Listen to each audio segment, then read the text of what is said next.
একদিন দুজন বন্ধু মিলে সমুদ্রের ধারে ঝিনুক খুঁজতে যায়। তারা ভাবলো যে ঝিনুকগুলো খোঁজার পর তারা সেই ঝিনুকগুলোকে বাজারে নিয়ে গিয়ে বিক্রি করবে এবং তার বিনিময়ে ভালো পয়সা পেয়ে যাবে। এবং তারা যখন দুজন বন্ধু মিলে ঝিনুক খুঁজতে গেল তখন একজন প্রথমেই বড় ঝিনুক পেয়ে গেল এবং সে তখন তার বন্ধুকে বড় ঝিনুকটাকে দেখিয়ে বলল যে আমি যদি এই বড় ঝিনুকটা যদি বাজারে নিয়ে গিয়ে বিক্রি করি তো আমি অনেক টাকা পেয়ে যাব।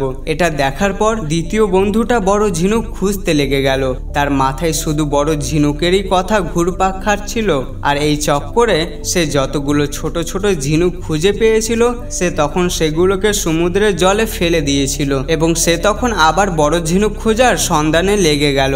এবং প্রথম যে বন্ধুটা ছিল যে বড় ঝিনুক খুঁজে পেয়েছিল সে তখন আরো ঝিনুক খুঁজতে লেগে যায় এবং সে তখন অনেকগুলো ছোট ছোট ঝিনুক পেয়ে যায় এবং সেগুলো তখন সে জমা করতে লেগে গেল। সকাল থেকে সন্ধ্যা হয়ে গেল কিন্তু সেই দ্বিতীয় বন্ধুটা বড় ঝিনুক খুঁজে পেল না এবং প্রথম বন্ধুটার কাছে একটা বড় ঝিনুক এবং অনেকগুলো ছোট ছোট ঝিনুক ছিল যে ঝিনুকগুলো সে পরে পেয়েছিল, কিন্তু দ্বিতীয় বন্ধুটার কাছে একটাও ঝিনুক ছিল না এবং সেই দুজন বন্ধু মিলে বাজারে গেল। প্রথম বন্ধু তার বড় ঝিনুকের দাম 3000 টাকা পেল এবং পর থেকে প্রথম বন্ধুটা যেসব ছোট ছোট ঝিনুক খুঁজেছিল সেগুলো ঝিনুকের দাম সে 6000 টাকা পায় এবং দ্বিতীয় বন্ধুটা এসব দেখে অবাক হয়ে যায়। তার বন্ধু বড় ঝিনুকের দাম কম এবং ছোট ঝিনুকের দাম বেশি পেয়েছে আর সে পাগল বড় ঝিনুক খোঁজার চক্করে সকাল থেকে সন্ধ্যা পর্যন্ত বড় ঝিনুকই খুঁজছিল। কিন্তু সে যদি বড় ঝিনুক না খুঁজে যদি সে ছোট ছোট ঝিনুকগুলোই যদি খুঁজে নিত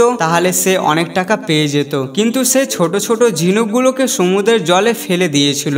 বন্ধুরা, আজকের কাহিনীটা থেকে আমরা এটা শিখতে পারলাম যে আমরা অনেক সময় বড় সফলতার পেছনে ভাগতে থাকি এবং আমরা তখন এটাই ভুলে যাই যে বড় সফলতা পেতে গেলে প্রথমে আমাদেরকে ছোট ছোট সফলতাগুলোকে অর্জন করতে হয়।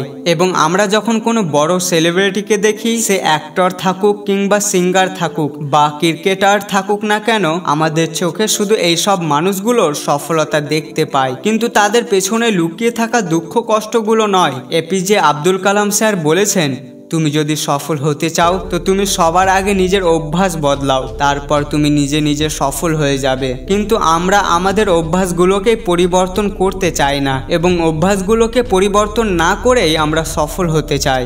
আজকের কাহিনীটা যদি তোমাকে ভালো লেগে থাকে তাহলে ভালোবেসে তুমি তোমার ভাইয়ের চ্যানেলটিকে সাবস্ক্রাইব করে নাও। আবার দেখা হবে সবার সাথে পরবর্তী ভিডিওতে। সবাই ভালো এবং সুস্থ থেকো। খোদা হাফেজ।